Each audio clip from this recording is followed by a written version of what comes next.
Happy Friday, and welcome to another episode of BrainScratch. I'm John Lorden. Thank you so much for spending some time with me here today as we look into another case. I had a really interesting moment happen. Earlier today, I was watching videos of the victim in today's case, Shane Breedlove, and I got wrapped up just going from one video to the next of different musical performances, just this infectious personality. And I found this video in particular where a friend was with him and they were doing these tongue twisters, just having a great time together. And I found myself smiling at the screen. And then the realization hit me that he's no longer with us, that there's a family that doesn't get to see that smile, doesn't get to have that personality as part of their family anymore. And it just reminded me why the work that we do here is so important. So you guys might remember we covered the Blake Cruz case a few weeks ago at this point. And during that, I bumped into this story of Shane Breedlove. Several of you out there were like, John, why not help that story too? We need to raise exposure for that case as well. So that's what we're doing here today. And we've got another kind of bizarre, interesting turn in all this stuff. Over at thegleaner.com, an article was released on February 8th, 2022, and it's talking about us. It's talking about the BrainScratch community. A YouTube video posted at the end of January has sparked renewed public interest in the unsolved murder of Blake Cruz. I just, what an honor to be able to read those words to you guys. I'm literally, like, I have chills right now. The video, which had 11,000 views as of Monday on a channel with more than 161,000 subscribers, provides a detailed overview of the cold case and urges anyone with information to come forward. It's because of you guys that we get to help these families like this. Most importantly, we have a comment here from Blake's mother, Donna. I'm thrilled the video was made. My greatest hope is for someone to see it and either call or have the courage and heart to step up and tell the truth. 7 years is a long time for us to wait. We have another family that's been waiting just as long, a family that actually knows the Cruz family a little bit. We'll touch on that as we go through this today. One last thing about this article. Kentucky State Police have also been working to get the case back into the public eye. According to spokesperson Trooper Corey King, who Corey King actually will come up in this bunch of research as well, officials are seeking out production companies like Discovery, which owns channels such as the true crime focused Investigation Discovery, to bring national attention to local cases like Cruz's. I've been told there's a producer or two out there that are actually fans of the channel here. If you guys are seeing this, please reach out to these families. I think both these cases could actually maybe be profiled together in some type of 1 hour particular show with a certain famous title I'm thinking of right now. Fingers crossed. But any shows on the ID network, I think, could really help cases like this. In particular, because both of these cases feature what I consider complex social components. We've got a wide array of people involved in both of these cases and a lot of different possibilities for what's going on with them. So let's get into today's case. Still no justice for two beloved local men. This is from the official VIPnews.com. And we've got a picture together of Shane and Blake. Shane Breedlove went on his final walk to work. It was July 19th, 2015, and he was walking to Casey's Timeout Lounge at Washington Square Mall in Evansville. Shane was shot and killed in the 6000 block of Washington Ave near Thompson Ave for no apparent reason. He was on the phone with a friend when he was shot. The autopsy revealed that he died from internal bleeding and his death was ruled a homicide, but to this day, no one has been convicted of his murder. That's still true to today. This article was from 2017. But we're not saying that no one was arrested. We're just saying there are no convictions, which is a very different thing for many of these cases that we look into. Here at the Facebook page for Shane Marshall Breedlove, we see a message. We have the witnesses. We need testimony. Don't let these guys intimidate you. Please man up and testify for your friend, he would do it for you. And we have a picture of Shane here on a motorcycle. And quite honestly, after we hear some of the details of one of these stories in particular, Shane proved that he would step up for people. We'll get to that. Where this is taking place, just to give you a reminder, we are in the state of Indiana for this case. Once again, this is in Evansville. Evansville is a city in and the county seat of Vanderburgh County, Indiana. The population was over 117,000 at the 2010 census, making it the state's third most populous city after Indianapolis and Fort Wayne. Now, where this happens is on his walk to Casey's Timeout Lounge and Grill. I don't know where he was living exactly. There is a podcast that actually had a detective on it that shared some news as well. It's called the Security Matters Podcast, and it's a really good show. Unfortunately, they made 42 episodes, and it seems like they have stopped. But Detective Karen Montgomery spoke about the case here. Of course, I'll have a link to this in the description box down below. A lot of additional details. I'm going to try to weave them in to today's coverage as well.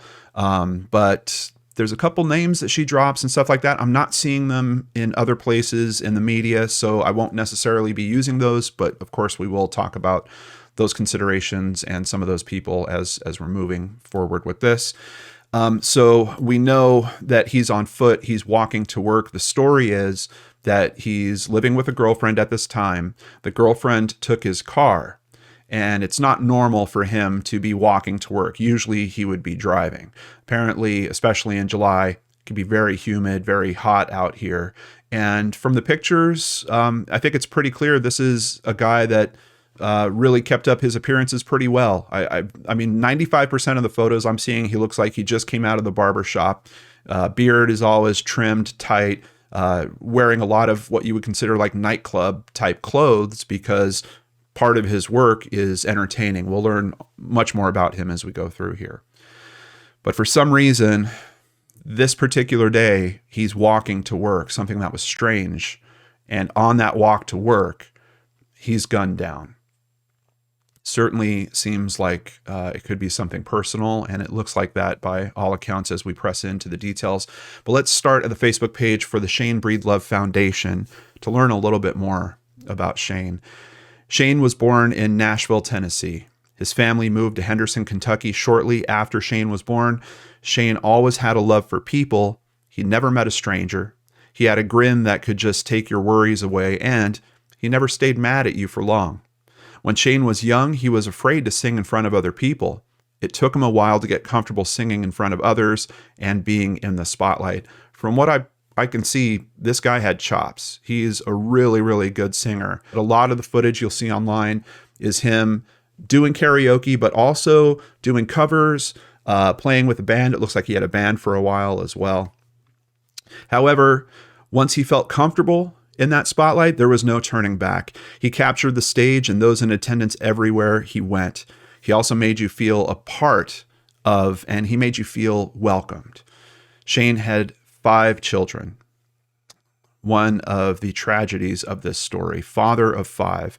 The children's names are Jason, Haley, Gavin, Emma, and Abby. They brought much joy to Shane's life, and he enjoyed every minute that he spent with them.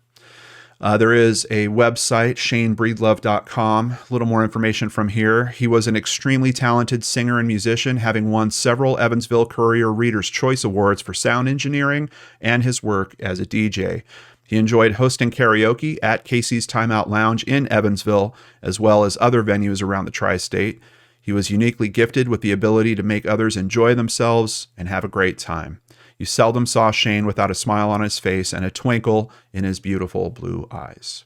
And many of the articles we're going to be looking at, I just want to give a shout out. 14news.com reported on this story and really dug in, did some really good investigative footwork on this. We're going to learn a lot about the conditions around this case because of their excellent work. So I just wanted to call them out. I look into cases all over the country, some cases internationally as well. Pretty rare that I see coverage of this quality that's this consistent where they are just staying on the case. They have someone that was obviously extremely interested that was working on this case for a prolonged period of time. And I just really appreciate that. I miss news like that, quite honestly. Sometimes I look into these cases, it's a string of articles from 5 different sources, and no one of them really seems to dig in like they did here at 14 News.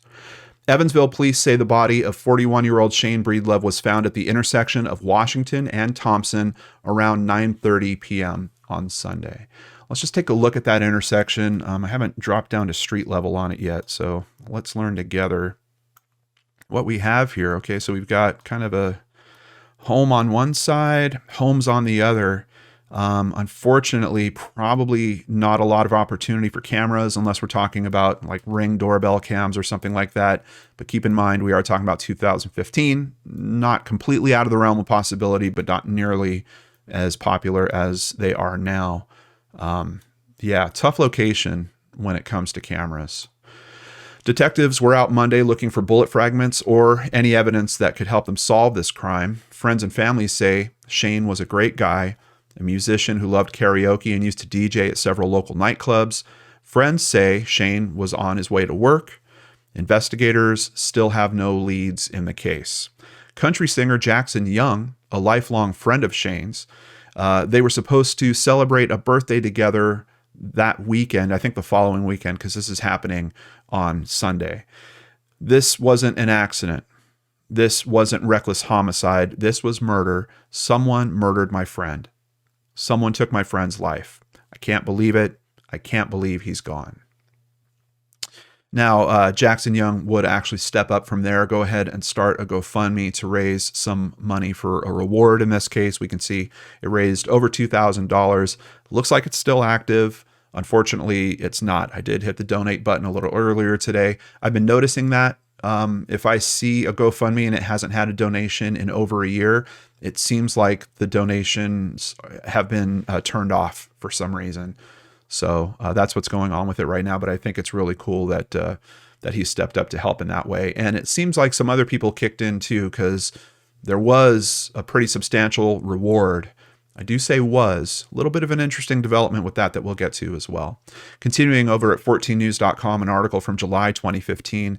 Investigators have learned that Shane Breedlove was on the phone with a woman when he was shot and killed. Over at the podcast, you'll hear a little more detail about this.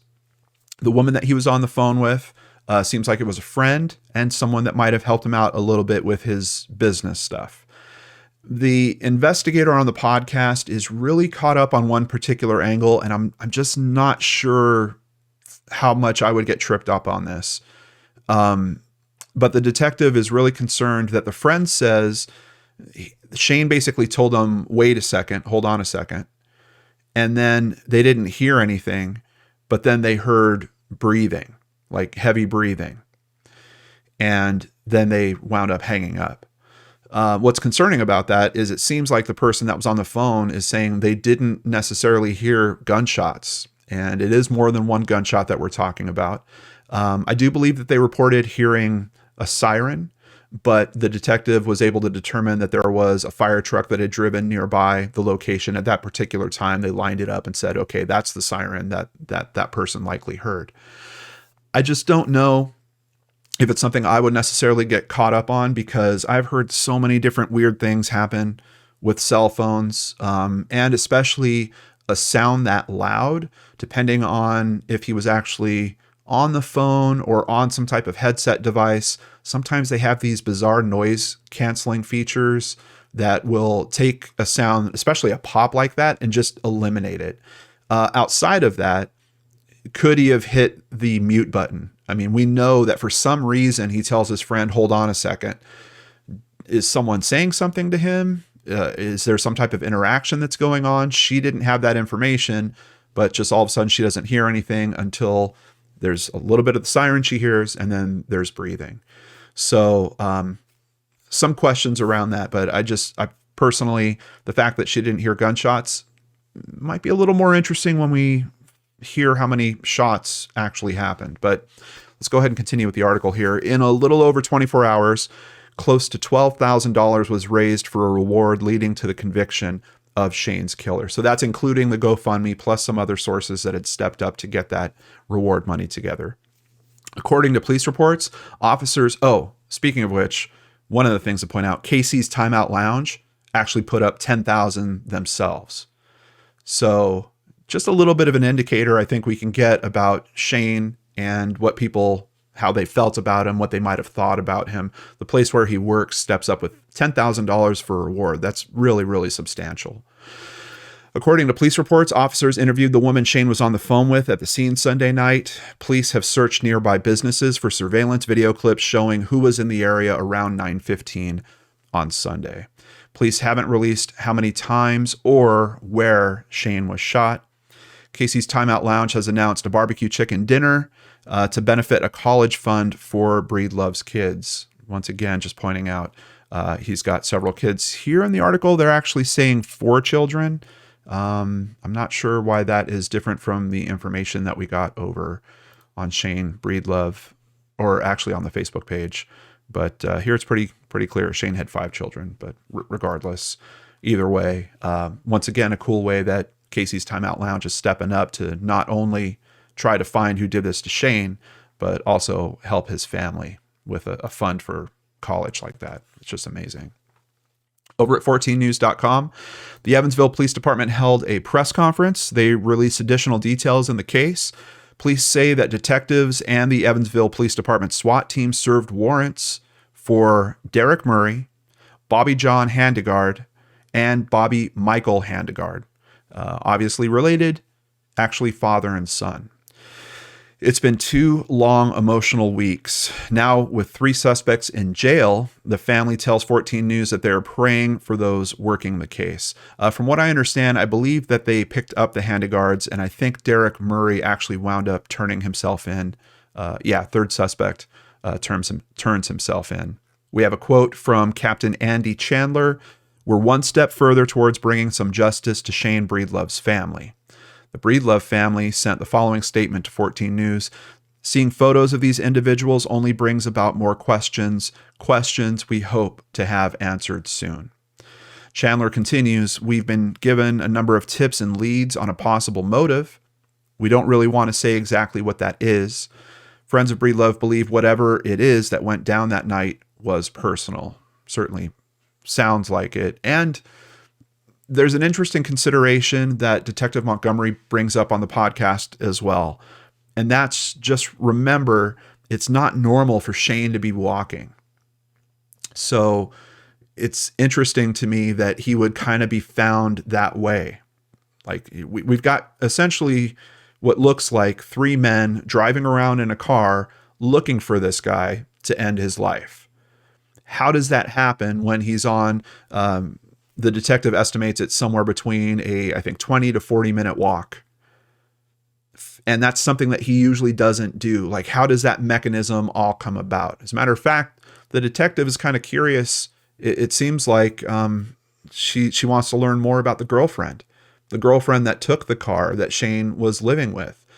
Because doesn't it seem like someone had the information to be able to pull this off, that he would be walking and he's only out there for 20 to 40 minutes.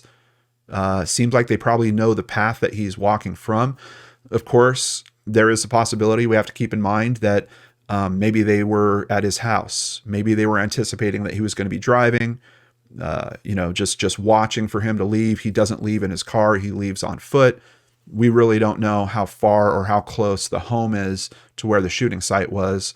So I don't know what the probability of that is, but there's nothing to say that maybe they saw him go walking off. They waited for a period of time and then, so it'd be out of the neighborhood a little bit. Maybe they were worried about being seen there or something.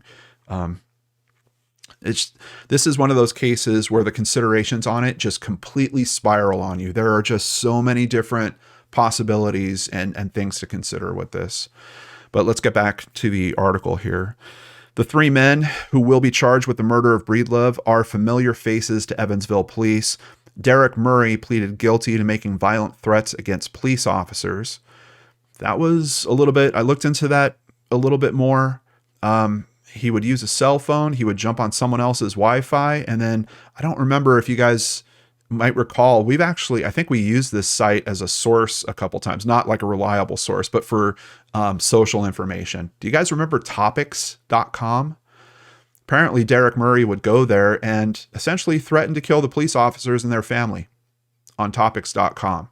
So they backtraced it to a particular IP address, but of course he was stealing internet access from some other house, like he went walking through the neighborhood until he could jump onto someone's Wi-Fi. They did eventually trace it back to him. They got the phones. The phones prove that he actually sent those messages. So that's kind of what those charges are about. Bobby John and Bobby Michael Handegard, a father-son duo, have faced drug possession charges. But why these three wanted Breedlove dead is still puzzling the police and to Breedlove's friends. Rolling forward to August of 2015, and here's a picture of Derek Murray. As a matter of fact, I don't know if I showed you the picture of... Here are all three men. So there's Derek, and then we've got the father and son over here on the right. Derek Murray is fighting to get his murder charge dropped. At a probable cause hearing, his attorney argued that there's no evidence connecting him to the murder of Breedlove. Murray's attorney argued his client should be let out or at least have a bond reduction. The judge denied both motions. His attorney, Chris Len, said there's no allegation in the probable cause affidavit that he did anything, and except maybe was with them when the killer and his relative were looking for him. But there's no allegation that my client committed a felony or a crime at all. Murray and two other suspects, Bobby John Handegard and his son Bobby Michael Handegard, have pleaded not guilty. Quite honestly, there's a lot of cases that seem to go this way, and we have an arrest within a few weeks. Seems like the investigation maybe got a break somewhere. There's two informants, it seemed. Well, I'd say one informant and a witness that kick in information on this case. And that is what kind of leads them to these three men. So when you've got these pieces falling together like that, you've got an arrest that happens within a couple of weeks. I imagine if you're the family, you're breathing a huge sigh. Well, I don't know if you're breathing a sigh of relief necessarily, but I think you're feeling like, well, at least this is on the track, on the path to justice, and someone's going to pay for what happened to our loved one. Unfortunately, this story doesn't quite go that way. But continuing at 14 News, search warrants shed new light. So we're going to get some additional insight here into what is going on. What could the motive possibly be for this? 14 News obtained copies of the search warrants for Derek Murray, Bobby John Handegard, and Bobby Michael Handegard. It states a neighbor heard 7 gunshots. 7. So once again, just kind of keeping in mind that cell phone thing. One loud pop, I could kind of see some filter kicking on and thinking that was some type of noise it needed to block out of the call. But 7 gunshots for the person to not hear them, I have to think that the phone got muted somehow. And then maybe after the shooting, he unmuted it, possibly to try to ask for help, and he just couldn't get it out. A few minutes later, Breedlove was found covered in blood. From what Detective Montgomery says, essentially he laid there and it sounds like he bled out. Another car didn't come by for a matter of time, like somewhere to 5 to 10 minutes after the actual shooting. By the time police were on the scene or emergency services arrived, it was already too late. According to the search warrant, a 9mm semi-automatic handgun was used in the murder. It also says Derek Murray made phone calls in jail, telling a person how to log into his Facebook account and delete information. Another interesting turn. The business relationship between Bobby John Handegard and Robert Strahl was also uncovered. So now we're getting a fourth name in this. Police believe this murder was revenge for Breedlove testifying in a battery case against Strahl, who was eventually found not guilty. So remember the start of this video when I told you that Shane would probably do it for you? Here we kind of have the proof. Essentially, this guy, Robert Strahl, hit another guy at Casey's Timeout Lounge, the same place. He struck the guy fell, and the guy's jaw got broken. Now, Robert Strahl actually did not get convicted for that. From what I understand, the case really relied on the question of, was his jaw broken by the punch or was his jaw broken by the floor? And the guy was already so intoxicated that he could have fallen anyway. It wasn't just a matter of that punch led directly to the fall that directly broke his jaw. And that was enough for that charge to get dropped.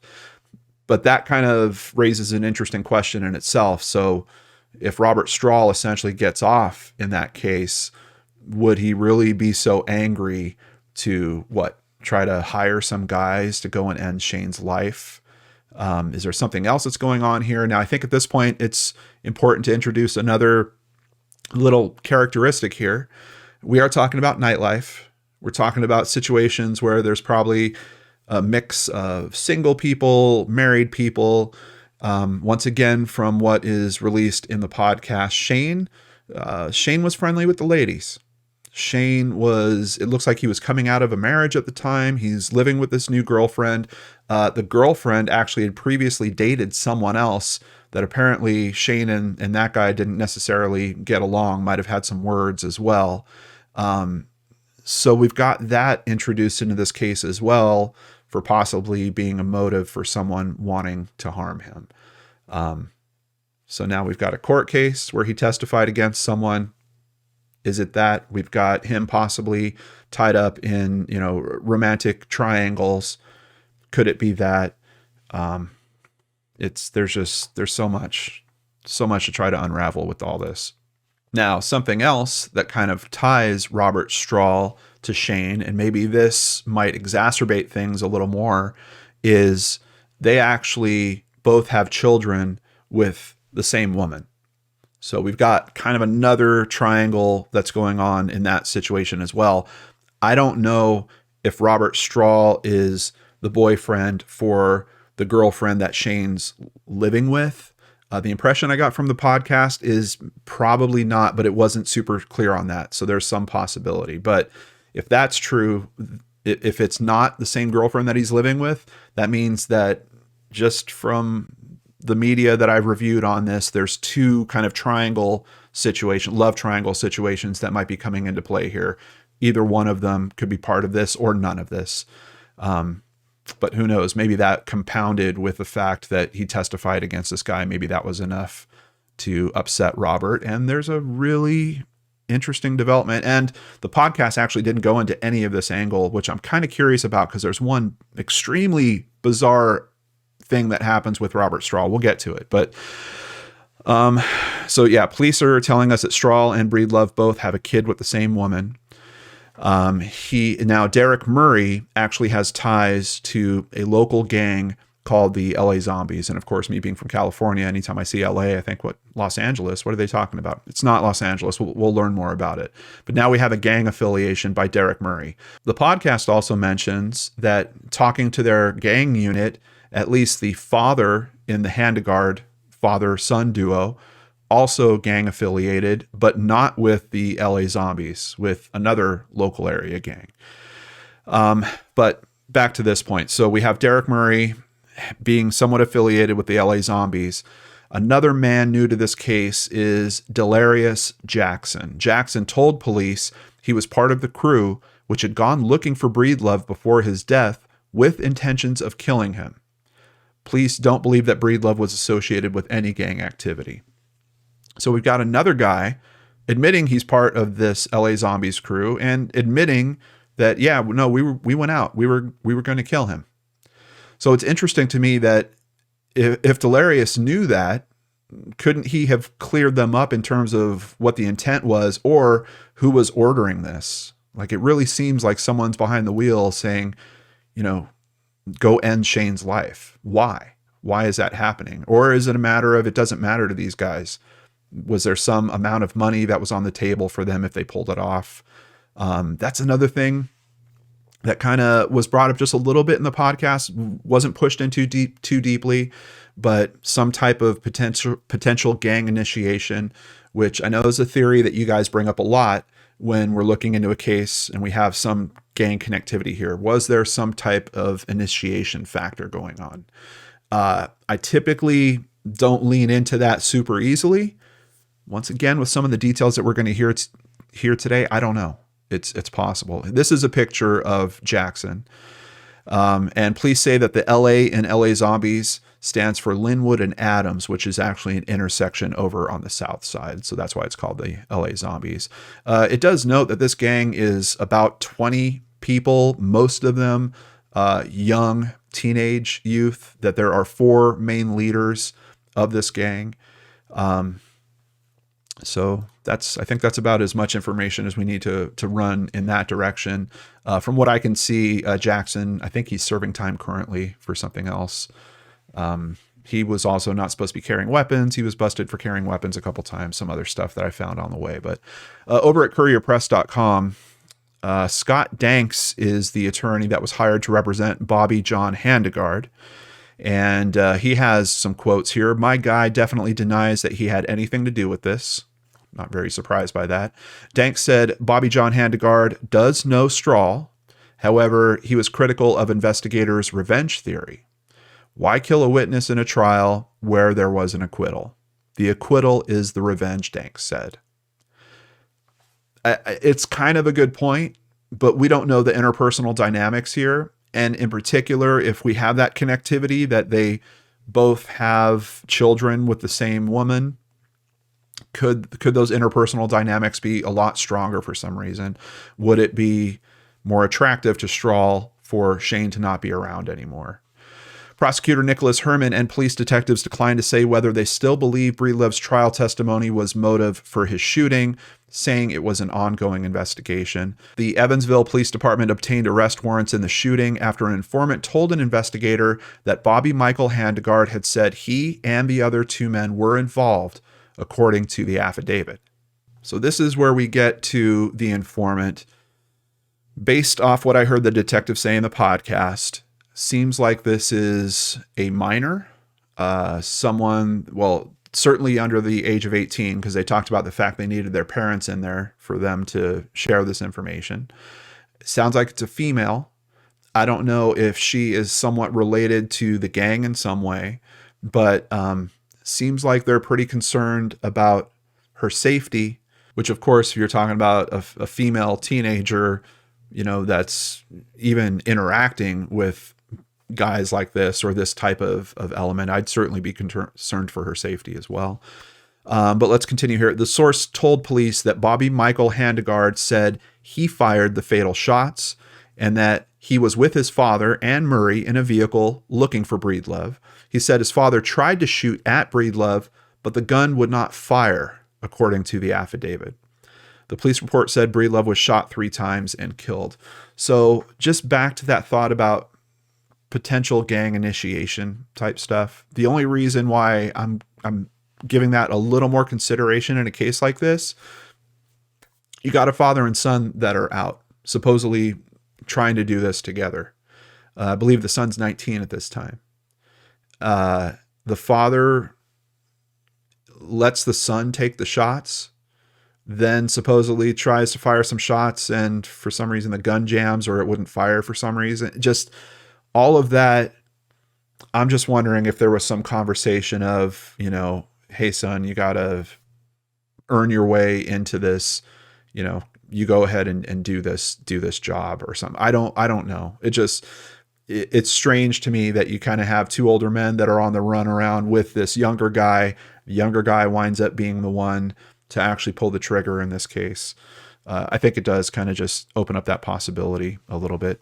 The police report said Breedlove was shot 3 times and killed. So once again, interesting. We've got witnesses that say they thought that they heard 7 shots, and the witnesses thought could have been fireworks. They probably thought that because this is in July. I know basically all through July, I'm hearing fireworks around here. But they thought they heard 7 shots. Police report is saying he was actually shot 3 times. Comments that I'm seeing from the family make it sound like I believe that Shane might have actually been shot in the back. I don't know if all the shots are in the back. That's not official information. It's just information that I'm seeing in some comments around this. But it looks like, at least the official word, we've got 3 shots. In her request to seal the arrest affidavits, Deputy Vanderburgh County Prosecutor Kamala Cooley raised concerns about the safety of the person who came forward to police. I was kind of talking about her earlier. We think it's a female teenager. According to the unsealed affidavits, that person told police that Bobby Michael Handegard said he was in a white Buick with his father and someone named Debo. Debo is the street name of Murray, and they were looking for Breedlove. A witness told police that a white vehicle was seen speeding away from the scene of Breedlove's shooting, according to the affidavit. So we have informant information, and then we have a witness that actually is kind of corroborating part of the informant's story. Yeah, I saw a white vehicle that was speeding away from the scene. We have no mention of a murder weapon, except we know it's a 9mm, but no mention of, did they actually find a 9mm on any of these guys? Did they test it? Is it lining up with the bullets found on the scene? Nothing of that nature. So now I think we have a pretty complete picture of how these three guys were found by police and why that warrant was signed for, why they were able to go ahead and arrest them and try to make a run at these charges. Unfortunately, charges dropped. This is from October 2015. Charges have been dropped against all three suspects in the murder of Evansville DJ and musician Shane Breedlove. Despite this latest twist in the case, officers tell us they'll never stop seeking justice for Shane. Bobby John Handegard and Bobby Michael Handegard were released from jail on Friday afternoon. Police tell us they're working to get enough evidence to put them back behind bars. So we're hearing here, at least in this comment, they think they have the right guys. They just didn't have enough evidence to push this through a prosecution. The third suspect, Derek Murray, is still in jail on a federal hold related to another case, but essentially for these charges have been completely dropped. A determination was made that while probable cause exists in all three cases involving the men, there was not sufficient evidence to prove beyond a reasonable doubt. Interesting that they note probable cause, and I don't know that that information has been shared publicly, but this case represents a grave misjustice. My client was drug out of his house in front of his wife and his child like an animal. He was accused of murder, said attorney Scott Danks. The other defense attorney, Christian Len, said the probable cause affidavit, which somehow got past a judicial officer trusting the police department and the prosecutor to do their jobs, was the flimsiest probable cause affidavit I've seen since 1981.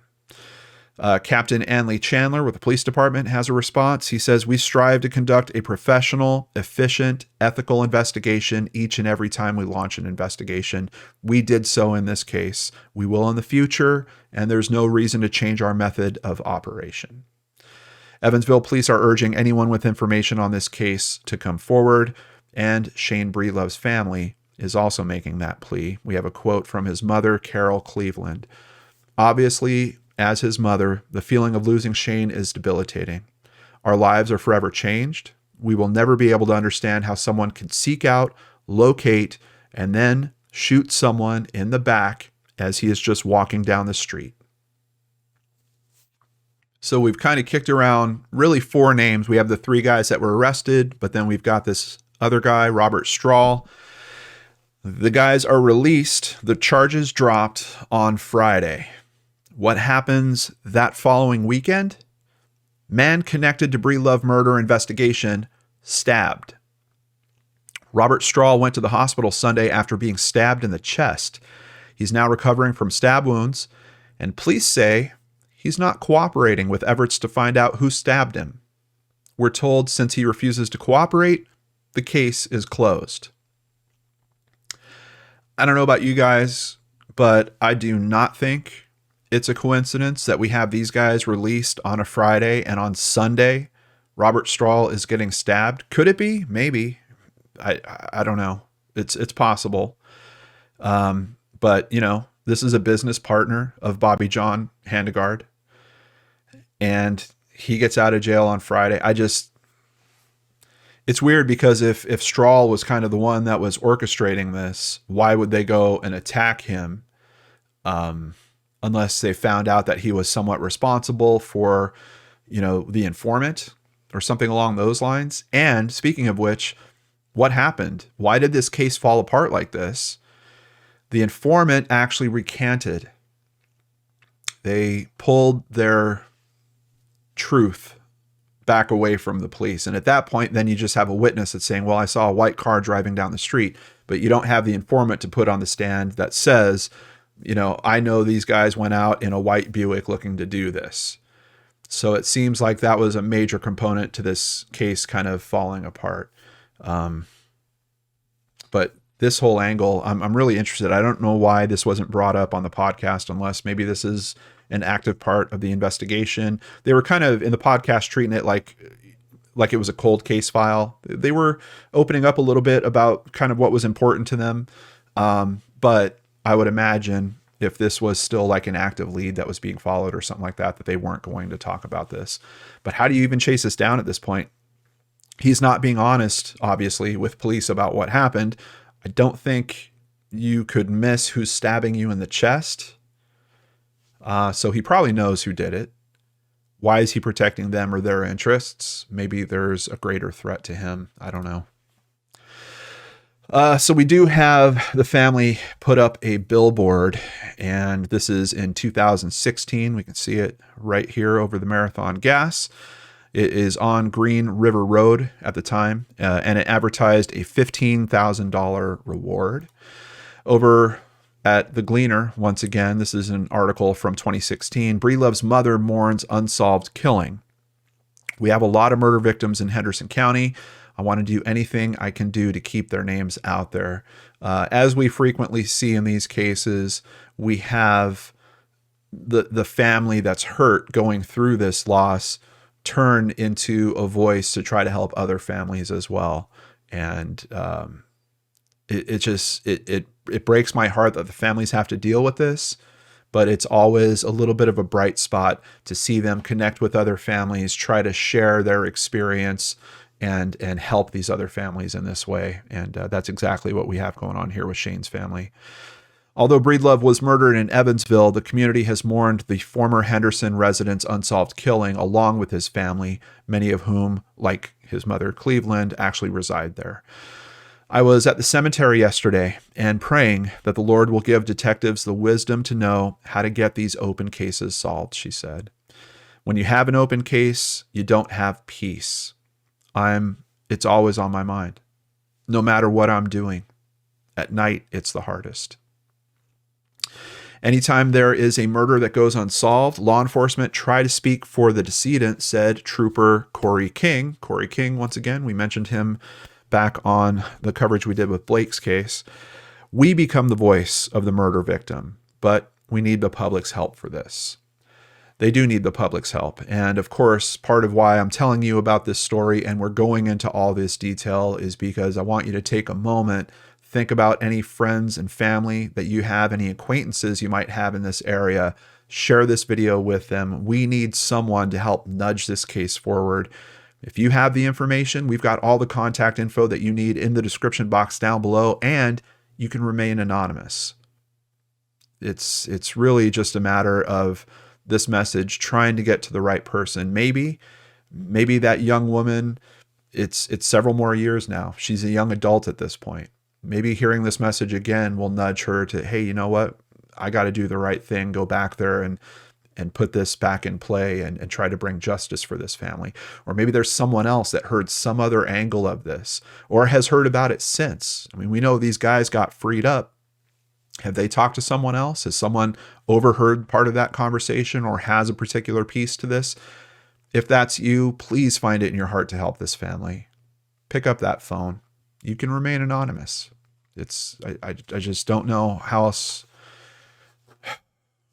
How can you see a family go through this and not want to help them? That's really the question for me. 5 kids. Family withdrawing reward. In 2017, the reward had actually raised to $40,000 at this point. But the family decided to... It's actually an interesting move, and I've seen something similar to this where a reward will be offered and there will be kind of a time limit put on that. And usually that's an effort to try to get the tips called in urgently. You know, a lot of these rewards you see, that amount will sit there and it's just open-ended and there's nothing that really nudges people to, hey, if I want to get that $40,000, I got to pick up the phone and make sure that happens. So they put an end to when the reward is going to be available. Nearly 2.5 years since family of slain DJ and musician Shane Breedlove offered a reward, they're taking the money off the table. Carol Cleveland said Wednesday the family has decided to go in a different direction with their efforts to encourage solving the case. She said the Evansville Police Department appears to have stepped up its investigation. The $40,000 reward will be withdrawn after December 19th. Once again, I think this was probably an effort to get that tip called in. But keep in mind, you've also got 5 kids. Other ways to approach this, like I mentioned at the start of this video, highly social elements with this type of case. Could it be that they're going to take that money, hire a private investigator, or do some other efforts in that manner? Perhaps. But seems like they're also pretty happy with how the investigation is going in the police department's area. Let's get some quotes here. It's been 2 years and 5 months since it was posted, and it hasn't produced anything, said his mother. As a mother, I wouldn't be able to put another step forward if I didn't think whoever did this would be brought to justice. Let it be known, our resolve and our determination is still as strong as ever. But she said the family has been happy with the Evansville Police Department's investigation. They're making some forward movement, she said. What is that forward movement? We have an update from this week. Could be for that case. Could be for Blake's case. I don't know. We'll get to it. But let's continue here at tristatehomepage.com. This is at the 3-year mark. Carol Cleveland has not lost her resolve. Life is never going to be the same, she says. There's not a moment that goes by, whether I'm standing at the sink doing dishes or I'm driving myself to town. It comes to me. It's just constantly there. A piece of you leaves. It was a big chunk of my heart. I'm going to fight as long as I can fight for him, she says. And of course, we have the years start ticking by. Here's 2019, and it's 4 years at this point. Another quote from his mother, Carol. When I dwell on it, I think about how long that's been and wonder sometimes how I've been able to make it each day. 4 years is a long time. Carol still meets with detectives. There's a video segment with this where they're saying that she meets with detectives 4 times a year. She's waiting for someone to shine new light on this case. Investigators can't share much, but she says it feels good to talk. Mama hasn't given up yet. It's hard for her to accept that someone or some people got away with murder. And familiar face, Donna and Greg Cruz. We see that there is a benefit concert that happens in Henderson. This is back in 2019.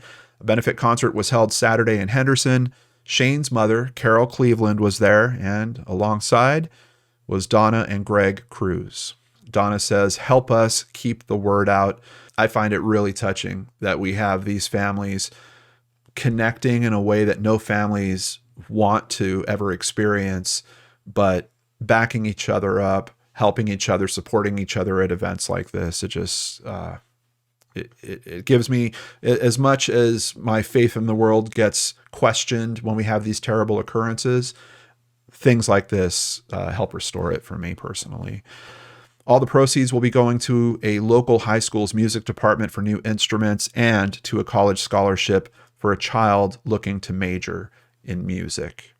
Another way that these cases kind of seem connected, because we had Blake very interested in music as well. Over at WEVV.com, an update from this week. Is it related to Shane's case? Is it related to Blake's case? We don't exactly know, but it seems like there's a chance. From February 21st, 2022, a joint investigation involving federal authorities is underway in Evansville, Indiana.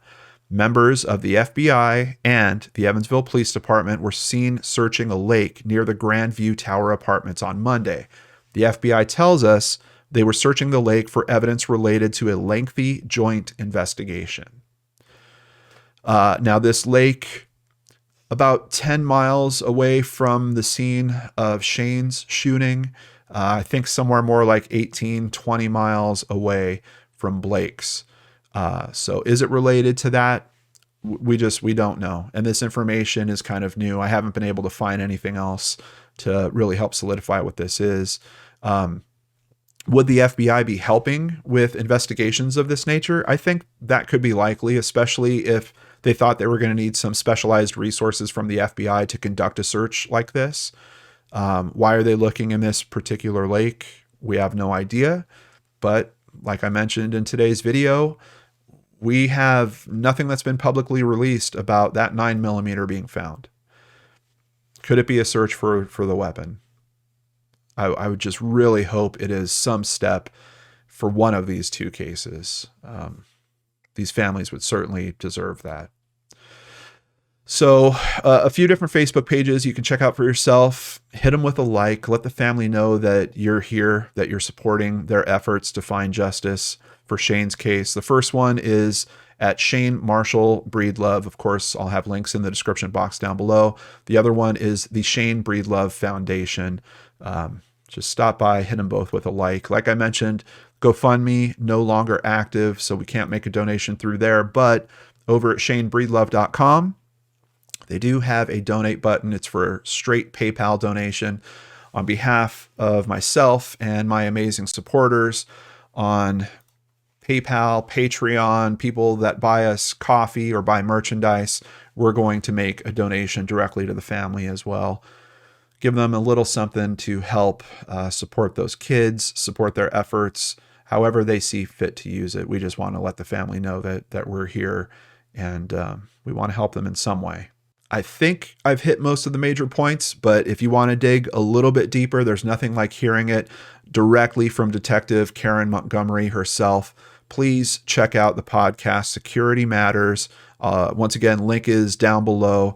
And once again, I'm bummed that this podcast didn't continue. It's really important that we get to that point where social media is directly cooperating with law enforcement.